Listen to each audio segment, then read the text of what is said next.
नमस्कार दोस्तों, स्वागत है आप सभी का अपना प्यारा सा यूट्यूब चैनल गुंजन गुरुजी में। तो फ्रेंड्स, आज की इस क्लास में हम बात करेंगे, फिर से आपके लिए हम टॉप 25 क्वेश्चन लाए हैं जो आप सभी के एग्ज़ाम के लिए काफ़ी इंपॉर्टेंट क्वेश्चन है। आइए देखते हैं किस टाइप के क्वेश्चन आपके एग्ज़ाम में पूछे जाते हैं। क्वेश्चन नंबर फर्स्ट आपके स्क्रीन के सामने है। फर्स्ट क्वेश्चन है आपका, पादप कोशिका की रसोई किसे कहा जाता है। देखिए, पादप कोशिका की रसोई के बारे में बात किया है तो बस आपको माइंड में सेट कर लेना है कि जब पादप कोशिका की रसोई घर पूछा जाए तो आपको बताना है हरित लवक, ठीक है, यानी कि क्लोरोप्लास्ट। क्लोरोप्लास्ट को हम पादप की रसोई घर कहते हैं। ये जो आपको वर्णी लवक, आवर्णी लवक दिख रहे हैं ना, वो सारे लवक के प्रकार हैं। यानी कि लवक के 3 प्रकार होते हैं, वर्णी लवक, आवर्णी लवक और हरित लवक। लेकिन पादप के रसोई घर किसे कहा जाता है, तो हरित लवक को कहा जाता है। इसलिए राइट आंसर ऑप्शन कौन सा होगा, सी होगा। Question number second, next question है आपका, किस अम्ल की उपस्थिति मानव पेट में होती है। ऐसी कौन सा अम्ल है जो हमारे पेट में पाया जाता है, यानी कि स्टमक में पाया जाता है। तो हाइड्रोक्लोरिक एसिड। हाइड्रोक्लोरिक एसिड हमारे पेट में पाया जाता है। अब आपके मन में ये आया होगा कि पेट में हाइड्रोक्लोरिक एसिड पाया जाता है, क्या हाइड्रोक्लोरिक एसिड जलता नहीं है। देखिए, हाइड्रोक्लोरिक एसिड से आपने सुना होगा एसिडिटी हो गई। तो एसिडिटी कैसे होती है, जब आप लोग मसाले वाली चीज़ों को बहुत ज़्यादा मात्रा में खा रहे हैं। ऑलरेडी हाइड्रोक्लोरिक एसिड तो हमारी बॉडी में प्रेजेंट ही है, उसमें भी आप और सारे मिर्चा और सारे मसाले वाली चीज़ों को ज़्यादा यूज कर रहे हैं, तो सीधी सी बात है कि आपको जलन सा होगा ही, एसिडिटी तो प्रॉब्लम होगी ही, ठीक है। बट इसीलिए कहा जाता है कि लिमिटेड हमें मसाले वाली चीज़ों को खाना चाहिए। लेकिन जो नेचुरल हमारे बॉडी में हाइड्रोक्लोरिक एसिड होता है वो हमें कोई नुकसान नहीं पहुंचाता है अगर आप उसे उसकी मात्रा को ज़्यादा नहीं करते हैं तो, क्योंकि जो हमारे स्टमक की लेयर होती है वो इसे कंट्रोल करके रखती है, यानी कि उसे मैनेज कर लेती है, तो इससे कोई इशू नहीं होता है। क्वेश्चन नंबर थर्ड, वनस्पति विज्ञान के जनक किसे कहा जाता है। देखिए, वनस्पति विज्ञान के बारे में बात करें, इन्हें इंग्लिश में बॉटनी कहते हैं, यानी कि इसमें हम लोग प्लांट के बारे में अध्ययन करते हैं। तो वनस्पति विज्ञान के जनक थियोफ्रस्टस को कहा जाता है, फादर ऑफ बॉटनी, ठीक है, थियोफ्रस्टस है। थियोफ्रस्टस ने एक बुक लिखी थी, कौन सी बुक लिखी थी, हिस्टोरी ऑफ एनिमालिया, ये अरस्तु के नाम की बुक है। और हिस्टोरी, आपको बताना है हिस्टोरिया ऑफ प्लेटिनम, ठीक है, हिस्टोरिया ऑफ प्लेटिनम इन्होंने लिखी थी। इस पुस्तक में 500 प्लांट के साइंटिफिक नेम के बारे में डिस्कशन किया था। यहाँ पे दिया हुआ है न्यूटन, गुरुत्वाकर्षण का खोज न्यूटन द्वारा किया गया था। रेड क्रॉस दिवस कब मनाया जाता है। देखिए, रेड क्रॉस दिवस की बात करते हैं तो 8 मई को रेड क्रॉस दिवस मनाया जाता है, इसलिए राइट आंसर ऑप्शन ए है। वायुयान और रॉकेट बनाने के लिए कौन सी धातु का प्रयोग किया जाता है।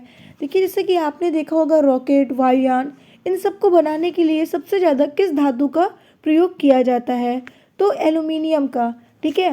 हमारा वायुयान हो गया, रॉकेट हो गया, एरोप्लेन हो गया, इन सब को बनाने के लिए हमें एल्यूमिनियम की ज़रूरत होती है और एल्यूमिनियम से ही बना होता है, जिसका सिंबल होता है Al और एटॉमिक नंबर होता है 13। महात्मा गांधी जनवरी 1950 में भारत वापस किस देश से लौटे हैं। देखिए, यहाँ पर क्वेश्चन कह रहा है कि महात्मा गांधी जी जनवरी में 1915 में भारत वापस आए थे, तो किस देश से लौटे थे, कहाँ से ये लौट रहे थे, तो आपको बताना है दक्षिण अफ्रीका से। नेक्स्ट क्वेश्चन है, उपराष्ट्रपति के कार्यकाल की अवधि कितने वर्ष की होती है। देखिए, उपराष्ट्रपति की जो कार्यकाल होती है वो मैक्सिमम 5 वर्ष की होती है, 5 वर्ष की इनकी अवधि होती है। अशोक ने तीसरी बौद्ध समिति कहाँ आयोजित की थी। देखिए, अशोक ने जो तीसरी बौद्ध समिति का आयोजन किया था वो पटलिपुत्र में किया था, इसलिए राइट आंसर ऑप्शन बी होगा। नेक्स्ट क्वेश्चन है, ग्रैमी अवार्ड किस क्षेत्र में दिया जाता है। देखिए, जो ग्रैमी अवार्ड है वो किस क्षेत्र में देते हैं, आपको बताना है ऑप्शन बी, यानी कि संगीत क्षेत्र में। संगीत क्षेत्र में ग्रैमी अवार्ड दिया जाता है। नेक्स्ट क्वेश्चन है, ज्ञान प्रकाश समिति का संबंध किससे है। देखिए, ज्ञान प्रकाश समिति का संबंध है चीनी का घोटाला, ठीक है, चीनी का घोटाला से संबंधित है ज्ञान प्रकाश समिति। तो इसलिए राइट आंसर भी आपका कौन सा हो रहा है, ऑप्शन बी होगा। विश्व सुनामी जागरूकता दिवस 2023 कब मनाया जाता है? देखिए, विश्व सुनामी जागरूकता दिवस की अगर हम बात करते हैं तो आपको बताना है 5 नवंबर को। 5 नवंबर को विश्व सुनामी जागरूकता दिवस मनाया जाता है। एक बार हमें कमेंट करके बताइए कि 2 नवंबर, 3 जून और 5 दिसंबर को कौन सा दिवस मनाया जाता है? कितने स्टूडेंट को मालूम है?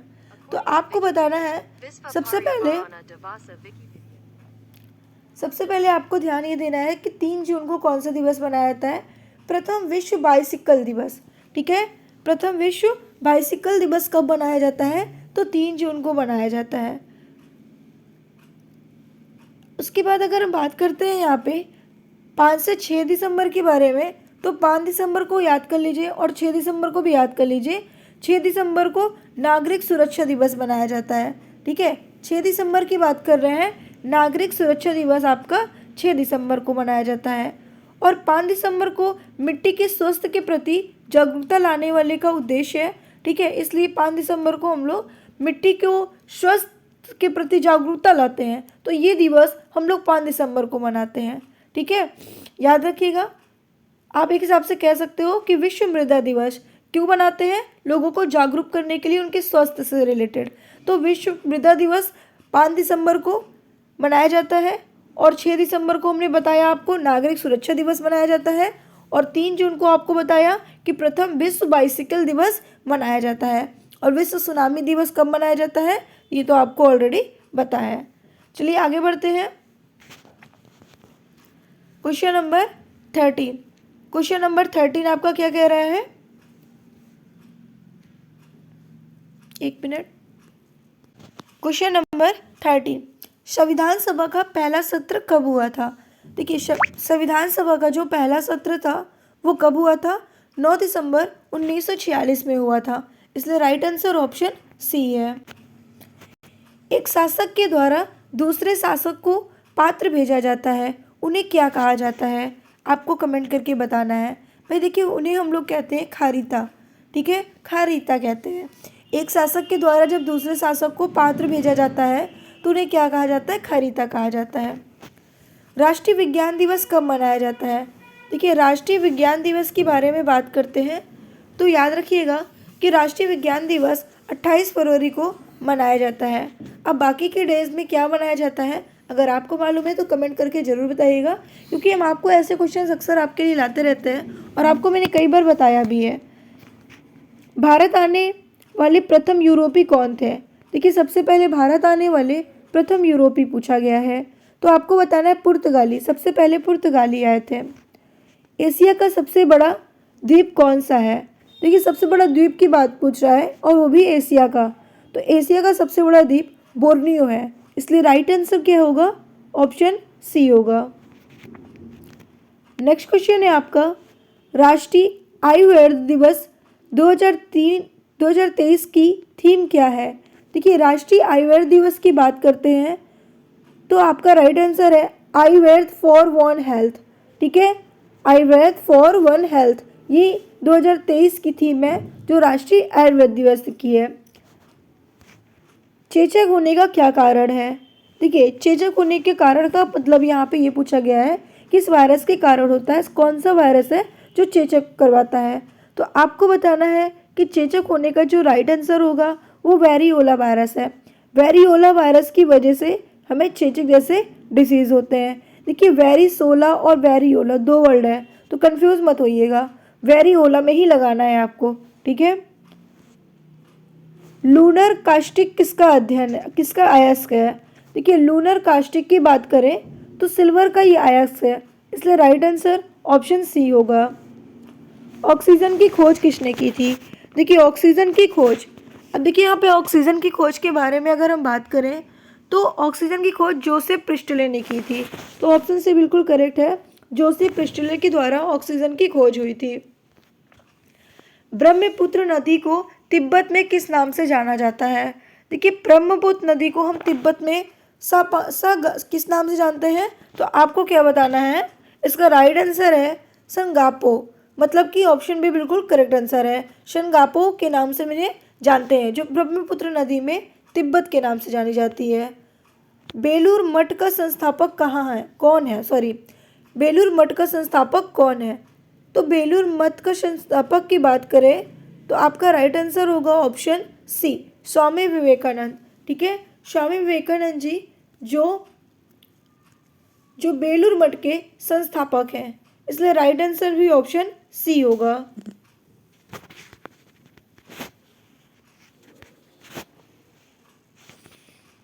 नेक्स्ट क्वेश्चन है आपका, भारतीय संविधान को कब अंगीकृत किया गया था? देखिए, भारतीय संविधान की बात करें तो 26 नवंबर 1949 को अंकित किया गया था, इसलिए राइट आंसर ऑप्शन ए होगा। Next question and last question, चींटियों में कौन सा अम्ल पाया जाता है?